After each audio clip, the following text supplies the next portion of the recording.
अरे मानसी मेरी बात तो सुन। क्या है? अब तो आदत सी है मुझको तुम्हें गुस्से में देखने की। पता नहीं, मुझे तो याद ही नहीं कि लास्ट टाइम मैंने तुम्हें मुस्कुराते हुए कब देखा था। ओह माय गॉड, लड़कियां तो कैटवॉक करती हैं, तुम तो एंग्री वॉक करती हो। तुम मुझे ट्रोल कर रहे हो? नहीं, मैं बस गेस करने की कोशिश कर रहा था। क्या?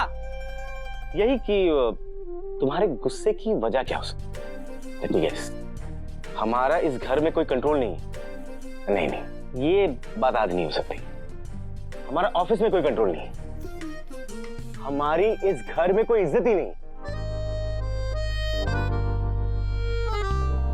सही कह रहे हो तुम हर्ष, हमारे इस घर में कोई इज्जत नहीं है। और आप इस कंक्लूजन में कैसे पहुंची? आपकी मॉम की वजह से। तुम्हारी मॉम को ना मेरी किसी बात से कोई फर्क नहीं पड़ता है। हर्ष, मैंने तुम्हें बोला था ना कि ब्रो इन लॉ टेंशन में है। हर्ष, उसी टेंस स्टेट में पता नहीं वो कहाँ चले गए हैं। हमें उन्हें ढूंढना चाहिए ना। मॉम तो मेरी किसी बात को सीरियस नहीं लेती, एटलीस्ट तुम तो जाओ। मानसी, ये सीरियसली लेने की बात भी नहीं है ना। अब भैया कोई छोटे बच्चे तो नहीं है कि गुम जाएंगे। अरे प्यार में लोग बच्चे ही बन जाते हैं ना। क्या मतलब है? तुम मुझसे क्या मतलब पूछ रहे हो? तुम्हें नहीं पता है क्या कि ब्रो इन लॉ प्यार में है? और तुम्हें ये भी पता है कि किसके साथ? मानसी यार। What Mansi? Bro in law तो प्यार करते हैं उससे, लेकिन वो लड़की, वो तो सिर्फ ब्रो इन लॉ को यूज कर रही है अपनी गरीबी रेखा से बाहर निकलने के लिए। देखो हर्ष, अगर तुमने अभी कुछ नहीं किया ना तो अभी तक सिर्फ ब्रो इन लॉ से ऑर्डर्स लेते थे हम, और अब उस अनु से भी लेना पड़ेगा। Like really? मानसी, मैंने भैया से बात कर ली है। अनु और भैया के बीच कुछ भी नहीं है। पर तुम्हारा भाई झूठ बोल रहा है। बस मानसी, तुम मेरे भाई को झूठा नहीं कहोगी और आज के बाद उनके खिलाफ एक शब्द भी नहीं कहोगी। ठीक है, मॉम को मेरी बात नहीं सुननी, तुम्हें मेरी बात नहीं सुननी, तो मैं यहाँ क्या कर रही हूँ हर्ष? चली जाती हूँ मैं यहाँ से। तो अब तुम अपने माँ के घर जाने की धमकी दोगी? नहीं, गेस्ट रूम में जाने की धमकी तो दे सकती हूँ ना। आज से मैं इस रूम में नहीं रहूंगी, आज से मैं गेस्ट रूम में रहूंगी। अरे मानसी, क्या बचपना है ये? मेरी बात सुनो। क्यों सुनूं? तुम मेरी कोई बात सुनते हो जो मैं तुम्हारी सुनूं? अच्छा, मैं सुनता हूँ। बताओ क्या करना है। फाइन, अभी भी मैं तुम्हें बताऊं, जाओ ब्रो इन लॉ को ढूंढो। मैंने कितना कॉल किया, वो रिसीव नहीं कर रहे कॉल। हर्ष, ओके, मैं अभी झंडे को फोन करता हूँ और पूछता हूँ भैया कहाँ पर है। हाँ, तेरा फोन कहाँ पर है? हाँ।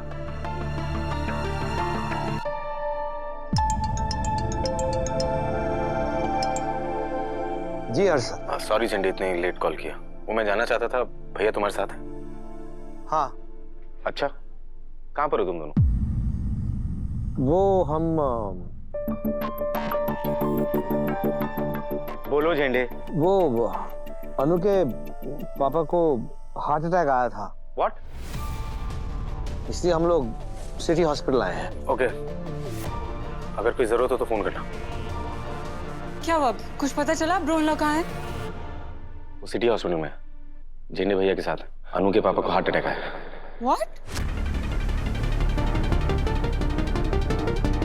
जो भी हो, मैंने बोला था ना कि अनु से रिलेटेड ही कोई प्रॉब्लम होगी। सी, तो इसमें प्रॉब्लम क्या है? भैया उसकी हेल्प करने गए होंगे। हेल्प भिजवाई भी जा सकती थी ना। क्या जरूरत थी ब्रो इन लॉ को जाने की? लेकिन नहीं, वो तो हर चीज को पर्सनल लेने लगते हैं, क्योंकि उनके लिए पर्सनल मैटर जो है, एज गैप रोमांस जो चल रहा है तुम्हारे भैया का।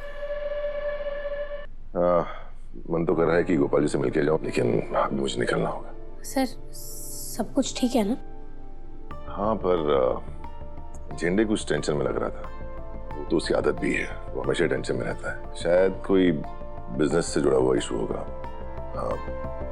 मैं निकलता हूँ और तुम बिल्कुल चिंता मत करना। पुष्पा जी, सिमरन, कोई भी जरूरत हो तो हेजिटेट मत करना, उसी वक्त मुझे फोन करना।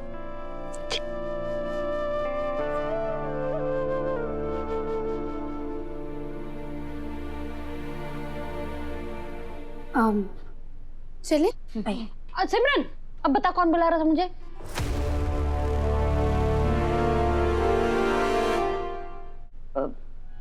गली के पीछे वाले गफूर अंकल। अब तक तो चले गए होंगे।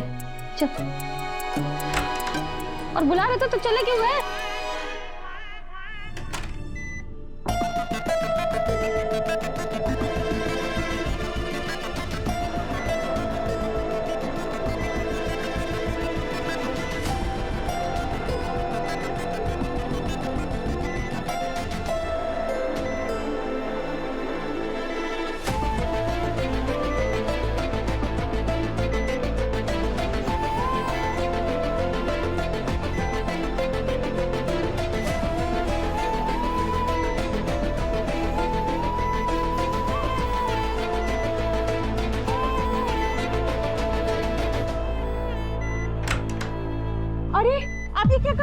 जी, आप ये नहीं कर सकते। छोड़िए मुझे जाने दीजिए। डॉक्टर जल्दी आइए। मुझे नहीं रहना है यहाँ पे। सर मुझे नहीं, जाने शर्मा जी क्या कर रहे हैं? दीजिए। आपकी तबीयत ठीक नहीं है। पुष्पा जी मैं यहाँ और कुछ दिन रहूंगा ना तो यहाँ के खर्चे का सोच सोच कर मेरी तबीयत और खराब हो जाएगी। मुझे जाने दीजिए। कैसा खर्चा? पुष्पा जी आप देख नहीं रही, ये स्पेशल बेड, ये हॉस्पिटल आप नहीं जानती, बहुत खर्चा होता है। आप मुझे जनरल वार्ड में शिफ्ट कर दीजिए। सर यहाँ पर कोई जनरल वार्ड नहीं है। देखिए मेरे पास इतने पैसे नहीं है कि मैं रूम का भाड़ा दे सकूं। पुष्पा जी आप ऑटो मंगवा दीजिए। चलिए मेरा चश्मा कहाँ, मेरी चप्पल कहाँ है? चलिए प्लीज जाइए। पापा प्लीज शांत हो जाइए, आपको किसी बात की कोई टेंशन लेने की जरूरत नहीं है, सारा इंतजाम हो गया। किसने किया है? वो आर्यवर्धन सर ने।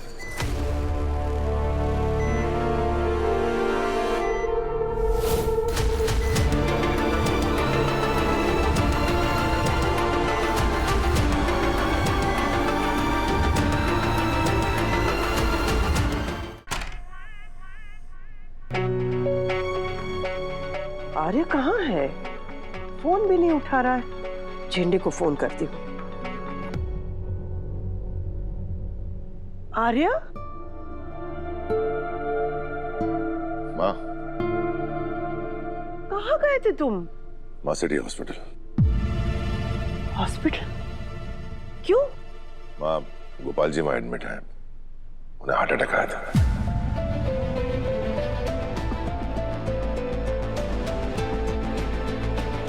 Heart attack? ऐसे कैसे अचानक? पता नहीं माँ, और काफी क्रिटिकल थे।